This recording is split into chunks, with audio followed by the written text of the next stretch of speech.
Hi, the Sci-Fi Recapped here. Today, I am going to explain the French science fiction action film named The Fifth Element. Spoilers ahead, watch out, and take care. The film begins in the year 1914 in Egypt as the Mondosians return and interrupt an overly inquisitive archaeologist studying the ancient hieroglyphs that tell the temple's history. No longer safe, the aliens take the stones and the sarcophagus housing the fifth element off-world to safety. The lead alien gives the current priest in charge a key and tells him to pass on his knowledge to future generations. 300 years pass and it's now 2263. The great evil has made itself known in the form of a fiery planet in the middle of empty space. When a fleet of interplanetary battleships arrive to probe the odd appearance for information, the great evil is ready for them. Nervous, the admiral in charge has the battleships fire missiles on the planet that only feeds the planet and it doubles in size. Down on Earth, the world's president, President Lindbergh, consults with General Monroe of the Federated Army and his science advisors about this new threat. While this happens, the Mondosians appear in space to deliver the elements back to Earth. Unfortunately, a shape-shifting alien race, called the Mangalores, ambush them and kill them all. An Earth industrialist named Jean-Baptiste Emmanuel Zorg has hired them to get those stones at any cost. General Monroe informs President Lindbergh that the stones were not found at the crash site, but he has it on good authority that the Mondosians gave them to a trusted alien named Diva Plavalagina, who will next perform on the leisure planet of Fhloston Paradise. Meanwhile, government scientists have recovered a portion of the fifth element's arm, and they use their biotechnology to recreate the original occupant of the sarcophagus. That occupant is a humanoid woman named Li Lu, whom the scientists describe as the perfect being. Terrified and untrusting of General Monroe, Li Lu easily escapes the scientific archaeology and she leaps from its great heights. As she falls to the earth, she crashes the roof of a flying cab belonging to a taxi driver, Corbin Dallas. He's a recently retired major in the Federated Army's Special Forces. While she doesn't speak any English, Corbin is able to get out of Li Lu that she's looking for a priest named Vito Cornelius. Unknown to Corbin, Cornelius is the current guardian of the Mondosians' knowledge. When Cornelius realizes who the girl is, he forces Corbin out of his apartment so he and his acolyte David can help Li Lu recover. At this point, Corbin is still clueless about her true purpose. Li Lu tells Cornelius that the Mondosians didn't have the four elements. She tricked the naive Mangalores. She must get them from Diva Plavalagina on Fhloston Paradise. Meanwhile, the great evil uses intergalactic radio waves to make a phone call to Zorg about an update on the stones' whereabouts. Zorg tells him he doesn't have them yet, but will soon. The great evil threatens him before hanging up.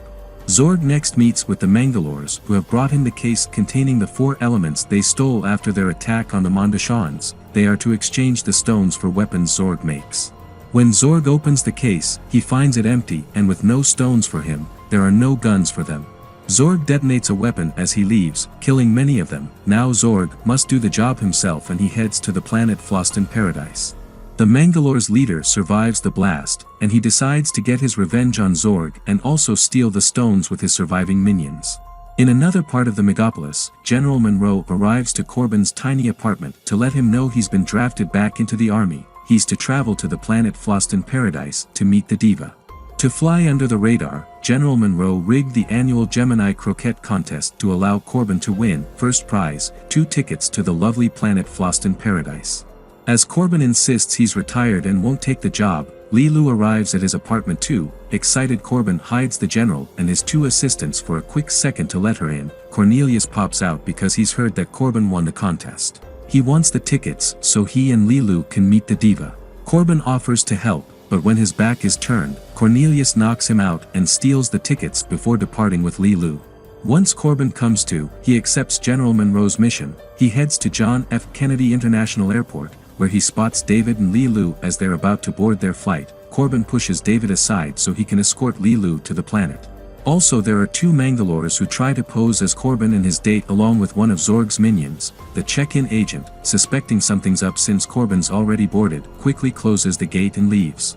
David finds Cornelius in an airport bar to tell him the bad news. Cornelius instructs David to prepare the temple in Egypt and then sneaks aboard the spaceplane before it leaves.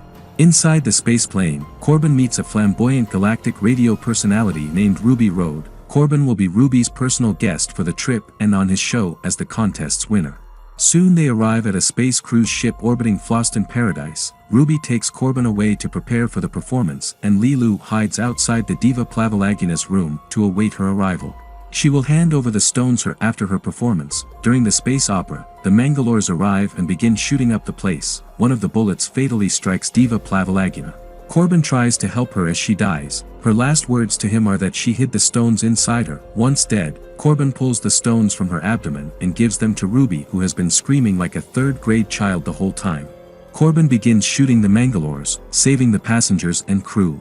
Meanwhile, Lilu is in Diva Plavolagina's room and she takes out the Mangalores, ransacking it. By now Zorg has arrived, and he begins shooting at Lilu, who has to hide in the air ducts above. Once he's satisfied she's dead, he takes the case he believes the stones are in and sets a timer attached to a bomb to count down. He then returns to his ship and flies off. Back in the room, Corbin finds Lilu exhausted and near death. Ruby is in the room and he finds the bomb counting down and figures they are all near death.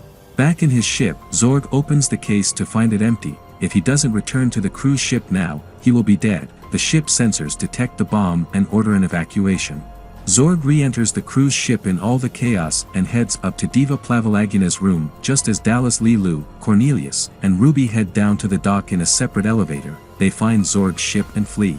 Zorg stops his bomb with plenty of time left, and as he turns to find the stones, one of the defeated Mangalores wakes up and activates another bomb. Zorg, the Mangalores, and the cruise ship go boom. While this has been going on, the Great Evil has been making a beeline towards Earth. However, Corbin and the others arrive first and go to the Egyptian temple. By now, Lilu has seen on the ship's computers what human war is like and is disillusioned. She doesn't see the purpose of saving life now that she knows what humanity does to life. Unfortunately, Cornelius doesn't know how the stones work, and Lilu is out cold. When all seems lost, David sighs on the airstone, which reacts to his breath. Corbin finds that to activate each one, they need to match its element: water for water, fire for fire, earth for earth, and air for air. With Lilu unwilling to save those from death who willingly kill others, Corbin must convince her that all the things worth living for outweigh the bad, and he needs to convince her quickly. After a bit of rambling about love, Corbin kisses Lilu and she releases the element's divine light. It flies up to the Great Evil and turns it to solid rock, becoming Earth's newest moon. Sometime later, President Lindbergh and General Monroe enter the government lab where Corbin and Lilu recuperate. However, the two are too busy getting busy to receive his congratulations.